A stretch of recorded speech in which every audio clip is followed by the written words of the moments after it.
Une infirmière en service de réanimation est une soignante qui a développé des compétences spécifiques dans les soins techniques et relationnels délivrés aux patients dans des états graves ou susceptibles de le devenir. Sa prise en charge du patient hospitalisé pour une défaillance aiguë nécessite une grande connaissance des pathologies, des techniques et du matériel.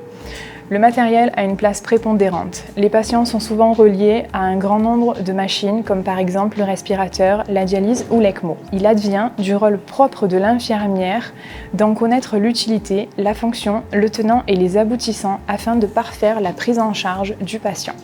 Sous l'autorité de la cadre, l'infirmière travaille en collaboration avec de nombreux soignants, comme par exemple les médecins, les aides-soignants ou par exemple les kinés.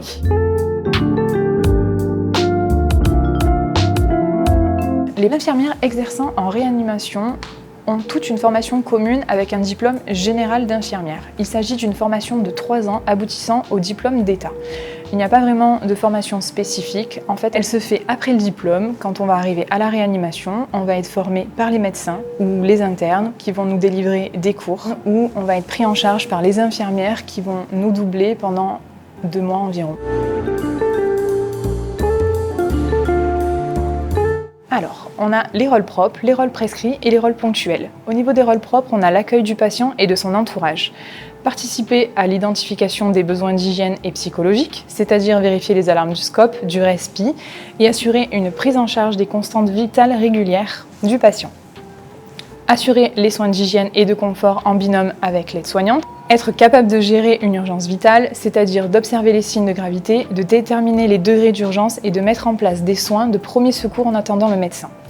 Au niveau des rôles prescrits, donc nous avons tout ce qui est la participation au staff médical, organiser et mettre en œuvre une planification des soins et participer à la mise en œuvre des traitements prescrits, comme par exemple la pose d'un cathéter, la gestion d'une dialyse ou tout autre matériel nécessitant la prise en charge du patient.